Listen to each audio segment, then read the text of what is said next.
Selamat malam Bapak Ibu, saudara-saudara para sobat dan handai tolan sekalian. Kita bertemu lagi pada malam hari ini dan kita akan membahas satu tema yang menarik.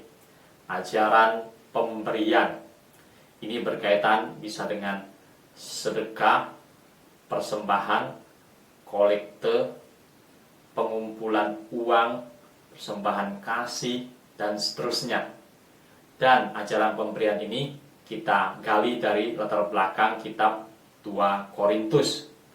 Nah, 2 Korintus merupakan lanjutan dari 1 Korintus. Di dalam kitab 1 Korintus kita tahu bahwa ada partai-partaian di kalangan jemaat di Korintus. Dan oleh karena itu, Rasul Paulus menulis surat 1 Korintus untuk membantu mereka menyelesaikan persoalan itu. Perpecahan dalam partai-partai. Ada yang memihak pada Simon, yang memihak pada Paulus, ada yang memihak pada Apolos, bahkan ada yang mengaku memihak pada Kristus. Nah, persoalan demi persoalan diselesaikan dalam pasal 1 dalam kitab yang pertama Korintus.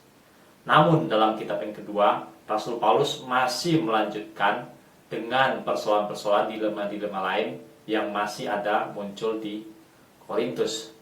Nah, di kitab 2 Korintus ini kita akan melihat bahwa sangat sifatnya pribadi antara Rasul Paulus dengan jemaat di sana. Jadi surat ini bersifat sangat pribadi.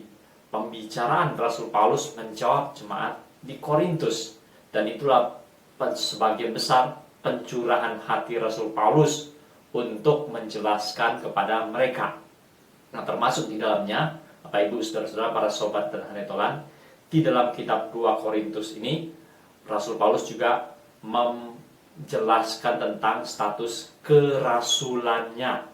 Arti bahwa ada sebagian orang di sana yang meragukan tentang kerasulan dari Rasul Paulus.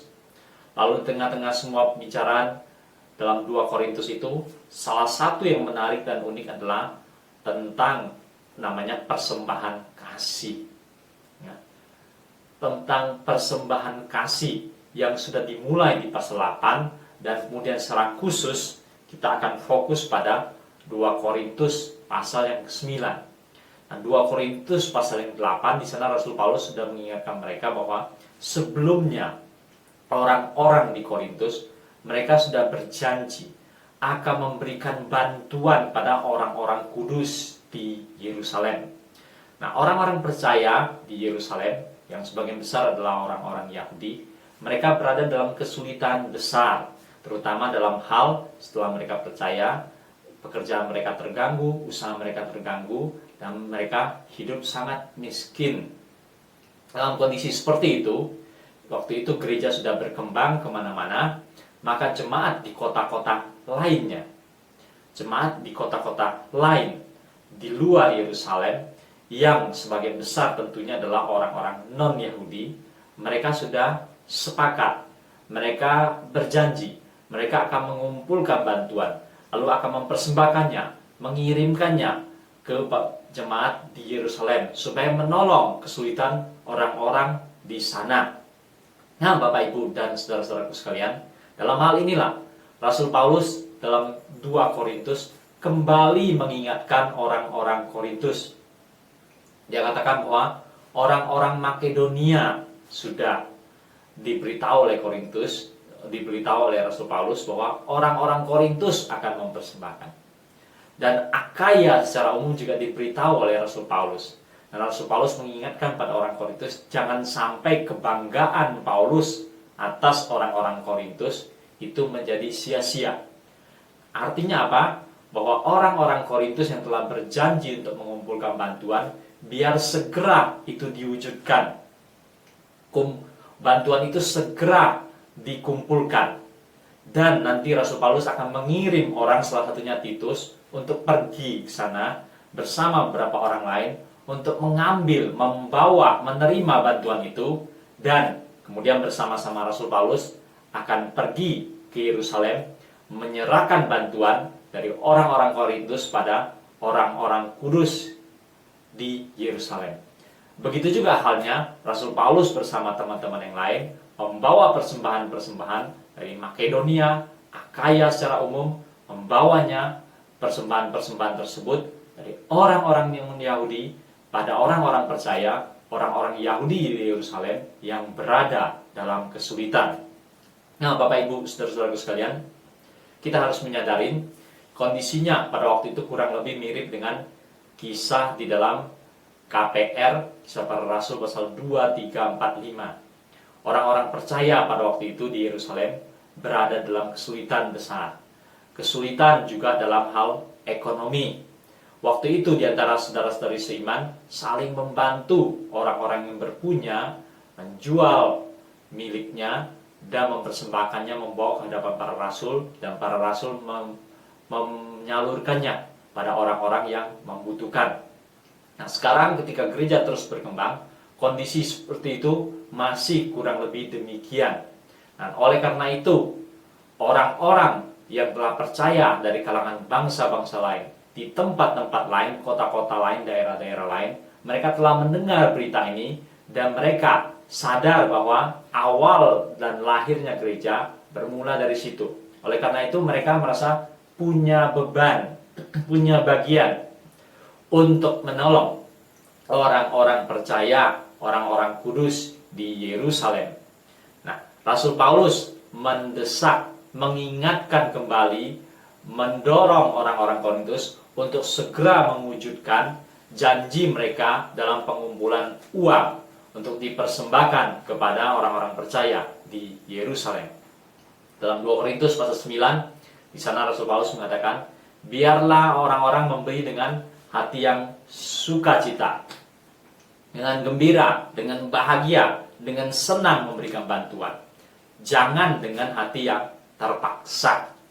Karena kita tahu bahwa ada sebagian orang, baik masa dulu maupun masa kini, mereka memberi bantuan, memberi sedekah, mengumpulkan persembahan, dan lain kolektor, dan lain-lainnya dengan hati yang terpaksa.